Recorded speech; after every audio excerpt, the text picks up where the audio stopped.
19장 말씀입니다.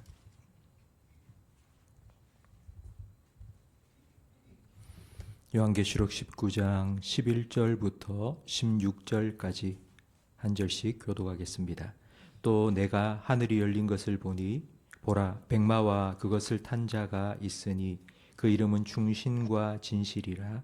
그가 공의로 심판하며 싸우더라.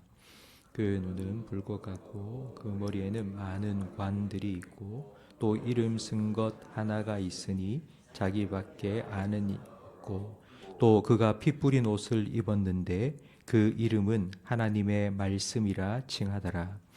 하늘에 있는 군대들이 희고 깨끗한 세마포 옷을 입고 백마를 타고 그를 따르더라. 그의 입에서 예리한 검이 나오니 그것으로 만국을 치겠고 친히 그들을 철장으로 다스리며 또 친히 하나님 곧 전능하신 이의 맹렬한 진노의 포도주 틀을 밟겠고 그 옷과 그 다리에 이름을 쓴 것이 있으니 만왕의 왕이요 만주의 주라 하였더라. 아멘. 9장은 어린 양의 혼인 잔치입니다. 오늘 본문에는 신랑을 소개해 줍니다. 11절 말씀에 보니 또 내가 하늘이 열린 것을 보니, 하늘이 열리면서 신랑 입장이 시작되었습니다. 계속하여 보면 보라 백마와 그것을 탄 자가 있으니, 신랑은 백마를 타고 등장했습니다. 그의 이름은 충신과 진실이라. 충신과 진실이라는 말은 신실하고 진실하신 분이라는 뜻입니다. 그런데 그 다음 그가 공의로 심판하며 싸우더라. 그리고 12절 말씀에 그 눈은 불꽃 같고, 신랑이라면 사랑으로 가득 찬 눈이어야 하는데 불꽃과 같고 그 머리에는 많은 관들이 있습니다.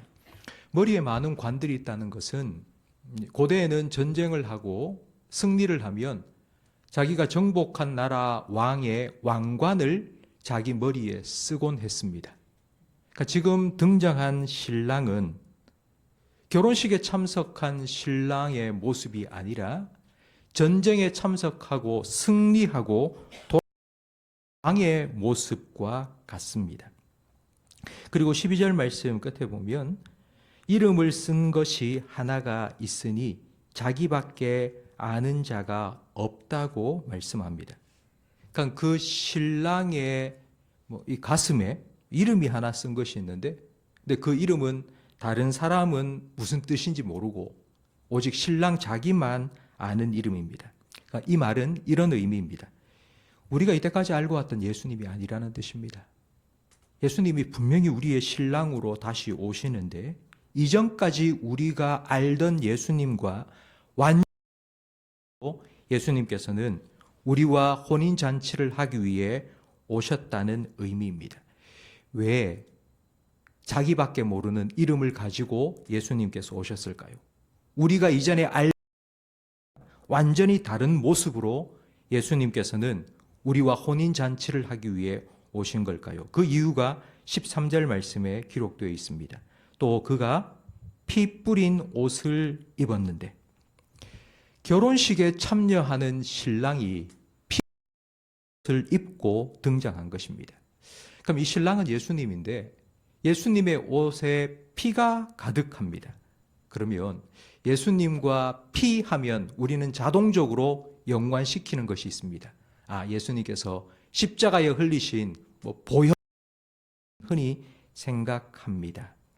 여러분, 이 피 뿌려진 옷의 이름을 하나님의 말씀이라고 13절에 분명히 기록되어 있습니다. 그러니까 이건 이런 의미입니다. 하나님의 말씀으로 의해 피가 뿌려졌다는 뜻입니다. 왜 하나님의 말씀 때문에 피가 뿌려진 걸까요? 15절 말씀에 설명을 해줍니다.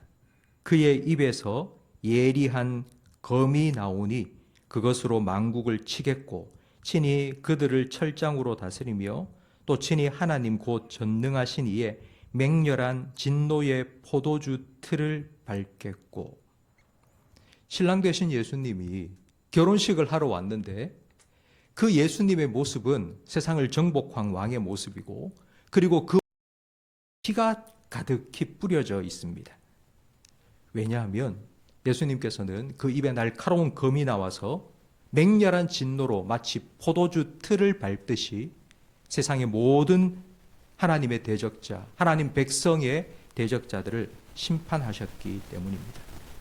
어린 양의 혼인잔치에 신랑 되신 예수님께서는 바로 이런 심판자의 모습으로 등장하셨습니다. 왜 예수님께서는 이렇게 좋은 혼인잔치, 결혼식에 이런 모습으로 등장을 하신 걸까요? 쉽게 설명을 드리겠습니다.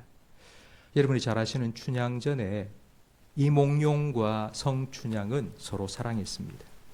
이몽룡은 큰 뜻을 품고 과거 시험을 보기 위해 서울로 갔습니다. 홀로 남아있던 성춘향은 그 마을의 사또였던 변사또가 계속하여 유혹합니다. 나한테 수청을 들어라. 그러면 너도 너의 가족도 다 잘 살게 해주겠다. 회유도 하고 때로는 협박도 했습니다. 만약 네가 내 청을 거절한다면 너는 죽음밖에 없다. 그때의 춘향이는 나는 사랑하는 사람이 있습니다. 나는 변절할 수 없습니다. 나는 내 사랑을 기다립니다. 내 사랑하는 사람이 돌아올 겁니다. 거절하고 옥에 갇혔습니다. 하루, 이틀, 한 달, 두 달, 오랜 시간이 흘렀지만 사랑하는 몽룡이는 돌아오지 않습니다. 어느 날 암행어사 출두요 하는 소리와 함께 암행어사가 등장을 했습니다. 그리고는 변사또를 결박을 하고 그와 한편을 먹었던 탐광 오리들도 다 사로잡아 놓고는 옥에 갇혀있던 춘향이를 불러내었습니다. 왜 이 여인은 갇혀 있느냐? 나는 사랑하는 사람을 기다리고 있습니다. 그때에 암행어사로 출두한 이몽룡은 자기의 정체를 드러내면서 춘향이와 함께 결혼을 하여 행복하게 살았다는 이야기입니다. 성도 여러분, 만약 이몽룡이 그냥 한 여인을 사랑하는 사람으로 왔다면 결혼 절대로 할 수 없을 겁니다. 그 결혼을 막고 있는 자기보다 강한 변사또가 있었기 때문입니다. 춘향이를 구하고 춘향이와 함께 결혼하기 위해서는 반드시 능력을 가진 변사또를 심판할 수 있는 그런 암행어사로 등장을 해야만 했습니다. 그가 가진 칼은 춘향이를 죽이기 위한 칼이 아니라 춘향이를 괴롭힌 사람들을 심판하기 위한 칼이었습니다. 예수님께서 어린 양의 혼인잔치에 이와 같은 심판자로 등장하신 이유는 바로 이와 같습니다.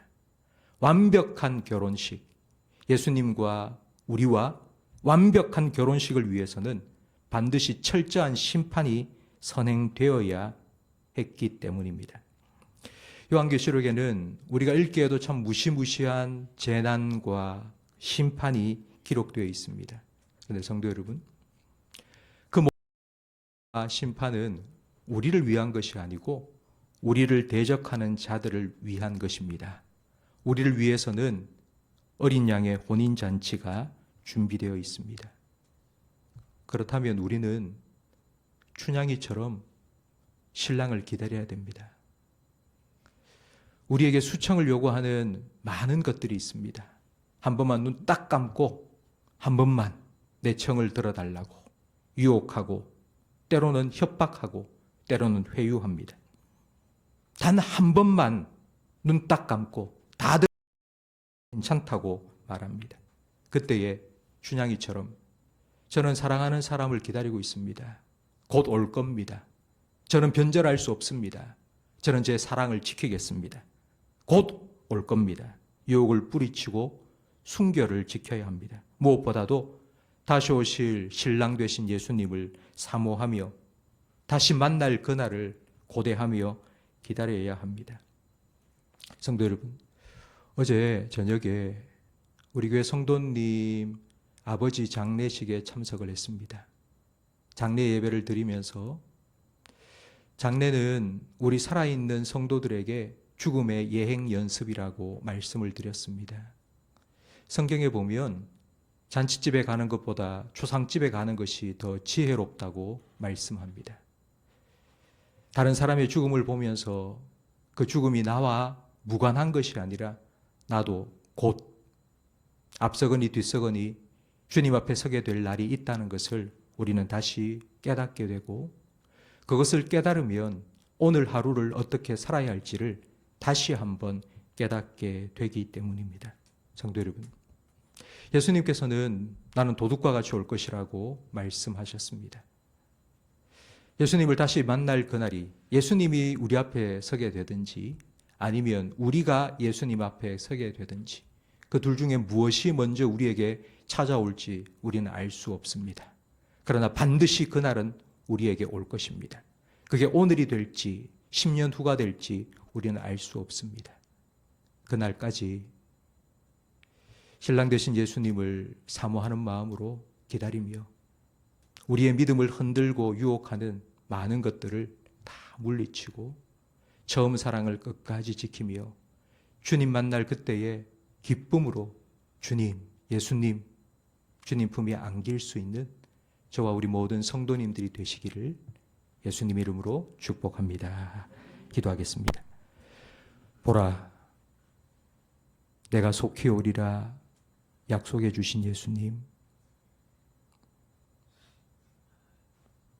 주님께서 약속하신 그 말씀 반드시 지키실 줄 믿사오니